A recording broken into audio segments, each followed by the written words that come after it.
आदाब, सत श्री अकाल दोस्तों. Today we are at the commercial, financial and entertainment capital of India, Mumbai, also known as Bombay. Well friends, do you know that Mumbai is the 5th most populous city in the world and most populous in India? यकीन नहीं आता ना, but this is true. वैसे तो आपने सुना होगा, प्यासा कुएं के पास जाता है, कुआं कभी प्यासे के पास नहीं आता. लेकिन हमारे आज के मेहमान ने इस कहावत को विपरीत कर दिखाया है. जरूरतमंद उनके पास नहीं जाते, वे खुद जरूरतमंद को ढूंढकर उनकी हेल्प करते हैं. है ना कमाल की बात. Hello friends, welcome to this beautiful episode of dream comes true. तो चलिए बहुत देर ना करते हुए आपको मिलवाते हैं उनसे जिन्होंने जन्म ही लिया एक ऐसे माहौल में जहां मानव सेवा को सबसे ऊपर रखा जाता है.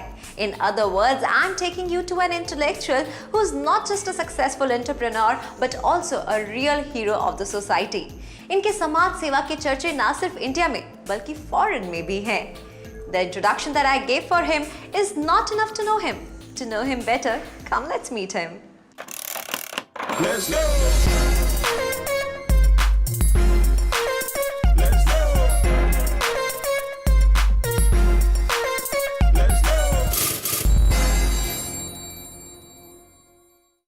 Hello and welcome to our show, sir. How are you doing? I'm good. Sir, I am sure हमारे दर्शक आज इस सफ़र की शुरुआत करना चाहते हैं आपके चाइल्डहुड, आपके क्वालिफिकेशन, एजुकेशन के बारे में जानकर. मेरी पैदाइश बॉम्बे में हुई है. मैं महाराष्ट्र में वाह. और अपने आप को मराठा समझता हूँ. Though I belong to a Muslim family. Okay. और हमारी जो पढ़ाई की शुरुआत हुई थी वो म्यूनसिपल स्कूल से हुई थी. लेकिन उसके कुछ सब्जेक्ट्स ऐसे थे जो टेक्निकल थे, इसके लिए हमने टेक्निकल फील्ड को आगे लेके जाके इंजीनियरिंग में हमने कदम रखा और इंजीनियरिंग को आगे बढ़ावा देते हुए फिर सेफ्टी इंजीनियरिंग की हमने कनाडा से. उसके बाद में बात और आगे बढ़ती गई. एमबीए किया हमने रिचमंड यूनिवर्सिटी यूके से किया. उसके बाद में रिसेंटली हमने लास्ट ईयर पीएचडी की है माइनॉरिटीज़ में. ओके. जी, क्योंकि हमने देखा शायद इस देश के अंदर माइनॉरिटीज़ पर जो ड्रॉबैक्स हैं उसको किस तरह से हल करने में हम मदद कर सकते हैं. उसके लिए हमने इस सब्जेक्ट को चुना और हमने सोचा कि इस पर एक्सपर्टीज़ की जाए.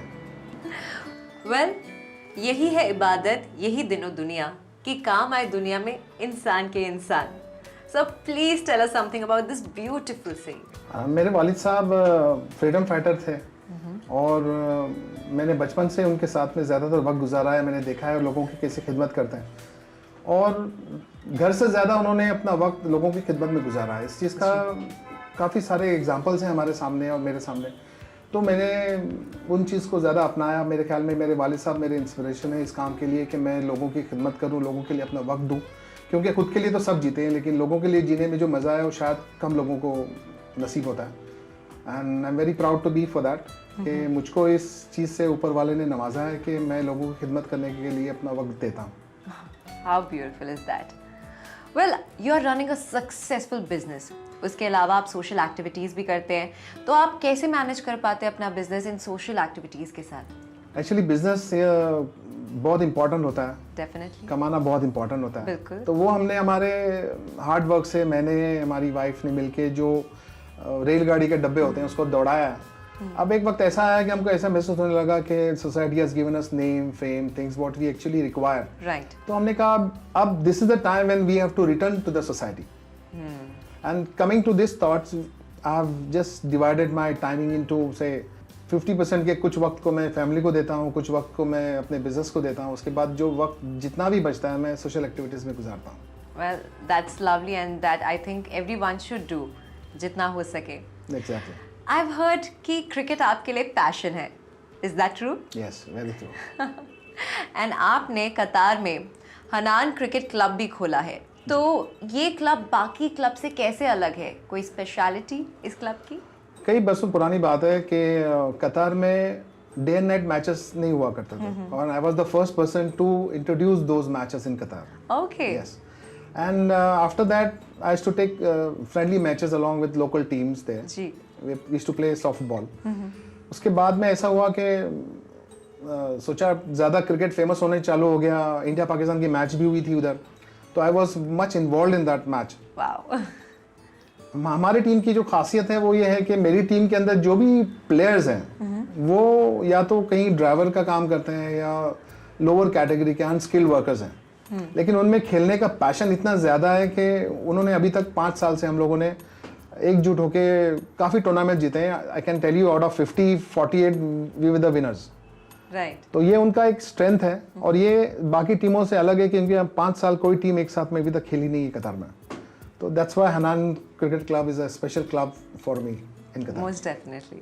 सर, हमने सुना है कि आपका मानना है कि अगर दुनिया भर में 25 मिलियन NRIs हैं और अगर एक एक NRI अपना बिजनेस क्लास फेयर डोनेट करे तो हमारे देश के एक बच्चे की पढ़ाई पूरी हो सकती है। किसी कंट्री को तरक्की अगर मिलनी चाहिए तो पढ़ाई सबसे बड़ा जरिया बनना चाहिए। इस वजह से हमने उस वक्त लोगों में ये बात फैलाई कि 25 मिलियन NRIs रहते हैं बाहर इंडिया के, जो काफ़ी पैसे वाले होते हैं, कम से कम इतने पैसे वाले होते हैं कि अपनी एक बिजनेस ट्रिप अगर एक साल में अगर वो लोग कम करते हैं तो उसकी जो रकम है वो रकम से एक बच्चे की साल भर की फीस दी जा सकती है। तो आप इमेजिन कीजिएगा कि एक साल के अंदर NRIs जो बाहर रहते हैं उनकी कंट्रीब्यूशन से 15 मिलियन से 20 मिलियन बच्चों की पढ़ाई की शुरुआत हो सकती है। बहुत खूबसूरत। तो इस वजह से हमने इन फाउंडेशन का भी जन्म लिया था और हमने उस पर कहा था कि पढ़ेगा भारत बढ़ेगा भारत। तो बेसिकली हमारे लिए किसी कंट्री की तरक्की का दारोमदार उसकी पढ़ाई पर होता है, तालीम पर होता है। और हमारी कोशिश ये रहती है कि जितनी ज़्यादा हिंदुस्तानियों को तालीम मिले, जो भारत में रहते हैं उनको तालीम मिले, तो कंट्री ज़्यादा तरक्की करेगी। बिल्कुल, very kind and very noble. And sir, आप एक NGO भी चलाते हैं विच इज़ हिंद फाउंडेशन इन मुंबई। तो क्या करती है ये संस्था? हिंद फाउंडेशन बेसिकली रजिस्टर अभी हुई है 4-5 साल पहले से, लेकिन ये बहुत सालों से मैं इसी के बैनर पे काम कर रहा हूँ। इंडिया में, इंडिया के बाहर जिनको एजुकेशन के लिए मदद लगती है, जिनको मेडिकल मदद लगती है, कुछ अपने तौर पर मैं इस फाउंडेशन को चलाता हूँ। और इसका बेस जो है वो एजुकेशन ही है। जैसे मैंने आपको पहले भी बताया कि मैंने इसकी शुरुआत 2006 में की थी। तो एजुकेशन को जो भी मदद लगती है, किसी की फ़ीस लगती है, जो बच्चा अच्छा है, होनहार है, उसकी फ़ीस भरनी चाहिए। किसी बड़े की भी अगर कॉलेज में फ़ीस भरनी चाहिए, वो अपनी पढ़ाई पूरी करना चाहता है और एफर्ट नहीं कर सकता है, तो हिंद फाउंडेशन उसकी फ़ीस भरती है। उसके लिए जो मदद लगती है वो हम मदद करते हैं, जिसकी वजह से हम सोचते हैं पढ़ेगा भारत तो बढ़ेगा भारत। ये हमारा नारा है हिंद फाउंडेशन का। बिल्कुल, बहुत ही खूबसूरत नारा है, पढ़ेगा भारत बढ़ेगा भारत। फ्रेंड्स, मिस्टर वानू ज़मीन से ही नहीं बल्कि आसमान से भी लोगों की हेल्प करना चाहते हैं। कैसे? Come let's find out. Sir, please tell us something about cloud management. मतलब आपको क्या क्या मेहनत करनी पड़ी to make this happen in our country, और एक ये आइडिया एक आम आदमी की लाइफ को कैसे प्रभावित कर सकता है? ये क्लाउड मैनेजमेंट का जो आइडिया है वो शुरू इंटरनेशनल इंडियन यूनिवर्सिटी से हुआ है, जो एक यूनिवर्सिटी गुजरात में हम इस्टेब्लिश करना चाह रहे हैं। ओके। और उसके ये ब्रांच है जो एरोस्पेस की ट्रेनिंग के बारे में हर चीज़ एक नॉलेज है हमारी टीम के पास। हम 8 उसके ट्रस्टी हैं जो बेसिकली काम करते हैं और उसकी एक ब्रांच जो है वो क्लाउड मैनेजमेंट की है। बेसिकली ये सिविलियन रॉकेट कहते हैं इसको। आज तक मेरे ख्याल में किसी भी हिंदुस्तानी ने जो हिंदुस्तान में रहता है उसने किसी रॉकेट को लॉन्च होते हुए देखा नहीं है जो आसमान पे उड़ता है जी।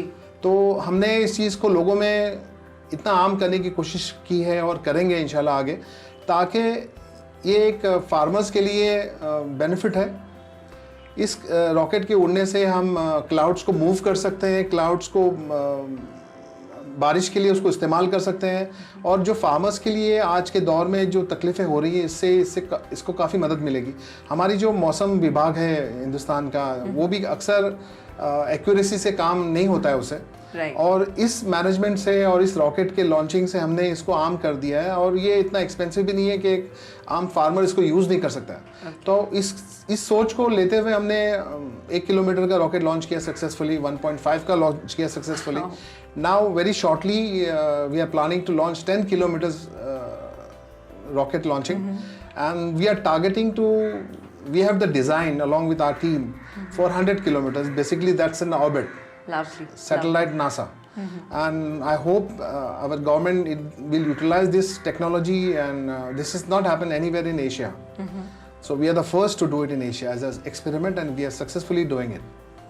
तो सर, अगर हमारे व्यूअर्स इस सिविलियन रॉकेट के बारे में कुछ जानना चाहते हैं तो क्या कोई वेबसाइट है?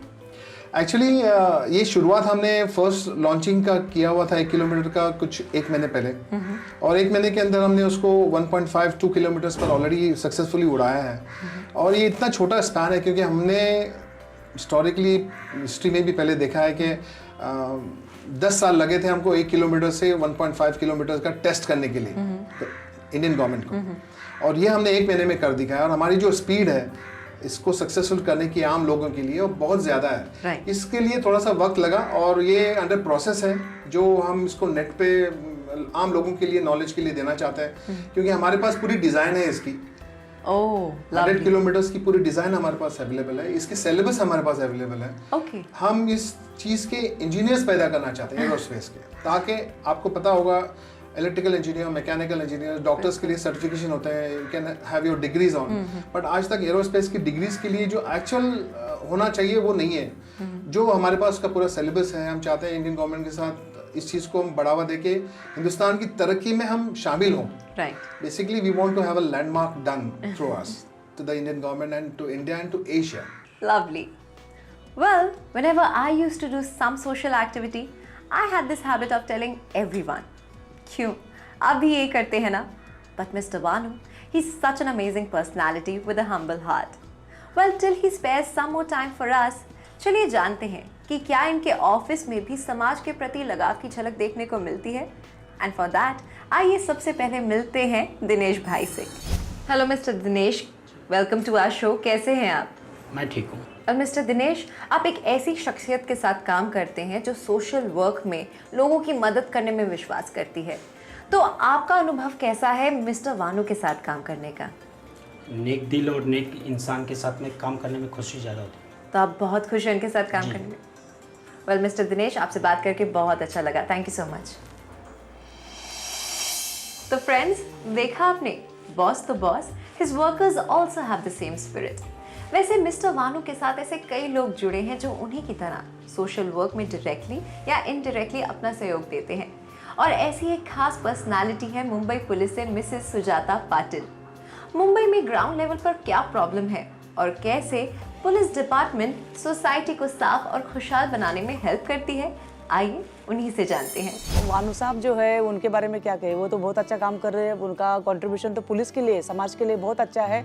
और ऐसे लोग जो हमारे साथ है, जो समाज के प्रतिनिधि है, समाज में जो अच्छा सोशल वर्क कर रहे हैं, उनके साथ ही हम सब कुछ कर सकते हैं। जैसा लोक सहभाग बोलते हैं, उसमें participation of the this social workers, उनके बगैर हम काम नहीं कर सकते। और उनका सहयोग तो हमारे लिए बहुत बड़ी बात है, और करते आए हैं, वो करेंगे। और उनके मन में जो बहुत सारे लोगों को उन्होंने एजुकेटेड किया है, बहुत सारे पुअर लोगों को उन्होंने हेल्प की है, और वुमेंस के लिए भी उनका बहुत सारा योगदान है कि ऐसे लोगों की वजह से ही हम लोग आगे जा रहे हैं और आगे समाज के लिए बहुत सारी हेल्प कर रहे हैं, और हम करेंगे। वानू साहब के लिए मेरा तो सैल्यूट है, और बहुत सारी बधाई है कि जो हमें वो हमेशा सहयोग करे, समाज के लिए करे, पुलिस के लिए करे, और उनका सहयोग हमको मिलता है। तो ये है women power. Well really women are doing really well in each and every field. और अब हम आपको मिलवाने जा रहे हैं एक और पावर हाउस से, यानी मिसेस वानू से। Are you excited? Well I am. Hello ma'am, welcome to our show. Hello, So how are you doing, ma'am? fine, thank you. Well, I have to tell you this. It's such a beautiful house. It's Thank so you very beautiful. much. Thank you. So have you done all the decor by yourself? Yeah, when I get the time, when Mr. Vanu is not there at home, so I get the time to do it out. Well, exactly. There are a lot of times when Mr. Vanu is out on a tour. And when he's in town also, he's busy with his social activities and stuff. So, Right. do you get time to spend it together, quality time? Sometimes we get time to spend, but usually he's busy with his work. Okay. So, as it is, we are happy if we get even a little time, because he finds his happiness in doing social activities. And you are happy when he's happy. Yeah, surely. That's really sweet. Are you also a social activist? I mean, were you a social activist when you were not married also? या फिर इस हवा में एक अलग ही जादू है? No, before marriage I was not a social activist. But then after seeing Abdurrahman, the way he does his social activities, And social activities is not such a thing that only by doing people know. There are some people who actually need help, but they are ashamed or they are frightened to ask for help. Right. And Abdurrahman goes out and helps them. So I see that happiness, and I join him sometimes. Friends, I can really feel the purity at this place. It seems like everybody at this house is meant to live for others. Unbelievable, but true. And I must say, Hanan has taken the family culture forward. So come, let's meet Hanan and know more about it. Hello Hanan, how are you doing? I'm fine, how are you? Very good. Well, what are you doing these days? Right now, I'm helping in my dad's business partially and helping in the social activities also. Okay. Like, going to the children's home and the orphanage and, just spending time with them and, partying with them, just Wow. having fun with them. Oh, that's lovely. Now that you're a social activist, Yeah. just like your father, did you ever think of doing something else? Actually, my main ambition was actually to be a doctor. Oh. In life. But then, I was more focused towards what dad does and, being more like dad because, he inspires me. He's more like an idol to me. So being more like dad was more my motto than being something, like a doctor. That's like a lovely daughter. Thank you. So, do you enjoy your work as in whatever social activities that you're doing right now? And any experience that you'd like to share with us? Yeah, I enjoy being a social activist because, when you do something, और वो दूसरों के चेहरे पे, you see that खुशी, Exactly. you see that happiness, and you get that inner peace that, wow, they're smiling because of us. Because I did something, I contributed something for their happiness. So yeah, like, now we had gone to the children's home. So it was more like, they were dancing, they were playing. So they used to just come up to me and dad and say, आप भी नाचो हमारे साथ, आप भी हमारे साथ games Khelo. So, that's really nice. You feel good. Wow. I'm sure it does. It does. Hanan, you are at an age where everyone else is trying to make it big in the field of their own choice. But you are doing a wonderful job. So what message would you like to give our youth? Follow your dreams. That would be my main message to the youth right now. Follow your dreams. Don't go under peer pressure, under parental pressure that mom and dad want me to do this, or like my friends are doing this, so I want to do that. Right. Be more of yourself. That's the way you would enjoy your job and you would enjoy what you're doing in life. So that would be my message. Follow your dreams. Anyways, it was lovely meeting you, lovely talking to you. Same here. Because it's always amazing meeting the real heroes. Thank you. Thank you for being with us. Thank you. Well, Mr. Vanu has yet again joined us and I thank him for sharing his tea time with us. Thank you so much for sparing time with us. Pleasure is mine. So, your dream is to open a university in India. So, what kind of university would that be? This is a very unique university we are thinking about. I'm part of International Indian University, which is going to be established in Gujarat. Gujarat government has given us the approval to establish it. We are in the process of constructing it and then starting the syllabus in that. Okay. This university has very unique ideas like space training for engineers, and you have cybercrime training for engineers. So far there is no qualification given by Indian government or anywhere else in Asia where they can qualify cybercrime engineers or aerospace engineers. Though they are there, but the syllabus is not exactly clear for the engineers. So we are trying to teach that, and our specialty will be we are going to give free education for जो लोग country के लिए अपने जान दे देते हैं, उनके बच्चों को हम फ्री एजुकेशन उस यूनिवर्सिटी में देना चाहते हैं, ताकि उनको ये एहसास हो कि हमारे वालिदैन ने जो कुर्बानियाँ दी हैं वतन के लिए, उसके बदले में हमको कुछ मिल रहा है, फ्री एजुकेशन मिल रही है. Basically this is the idea we are going to have this into the establishment of this university. And बहुत खूबसूरत idea है ये definitely. So, sir, when you execute your development programs, what are the problems that you have to face at the ground level? Many of the times I've seen, basically I'm focused on education. And I have seen लोगों में इसकी जानकारी नहीं है कि सरकार पढ़ाने के लिए बच्चों को क्या स्कीमें निकाली हुई है, और उनको अहमियत नहीं है उसकी, क्योंकि जो इलिटरेसी है वो रेट्स इंडिया में ज़्यादा है।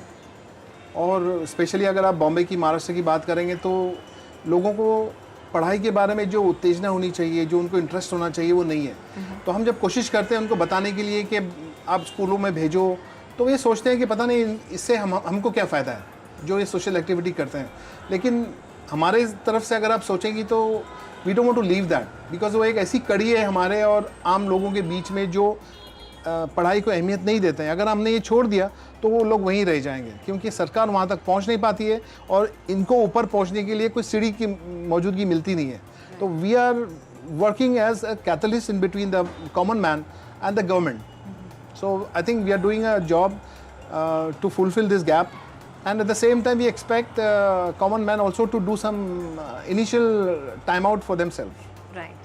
So, as a social activist, what suggestion would you like to give to our government so that a common man is more benefited?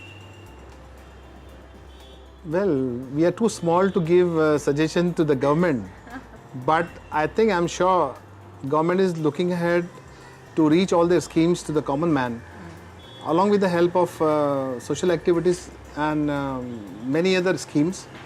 लेकिन साथ साथ में जो आम लोग हैं उनकी भी ये जिम्मेदारी बनती है, जैसे मैंने पहले भी कहा आपसे, कि जब तक ये आम लोग उस चीज़ को रियलाइज़ नहीं करेंगे कि कितना इम्पोर्टेंस है हमको तरक्की करने में गवर्नमेंट का साथ देना और हिंदुस्तान की तरक्की को खुशहाली से समझना, तब तक ये चीज़ मुमकिन नहीं है कि किसी भी तरह की गवर्नमेंट आएगी तो ये मुमकिन नहीं होगा कि आम आदमी तक वो चीज़ें पहुँचे और उसका फ़ायदा उन तक पहुँच पाए। Right. That's so true. And sir, before going, we'd like you to give a message to our audience. Well, I think Hindustan की, भारत की तरक्की के लिए पढ़ना बहुत ज़रूरी है। ये मैं बहुत अच्छी तरह समझ पाता हूँ और लोगों तक इस चीज़ को फैलाने की बड़ी अच्छी कोशिश करना चाहता हूँ और करता हूँ।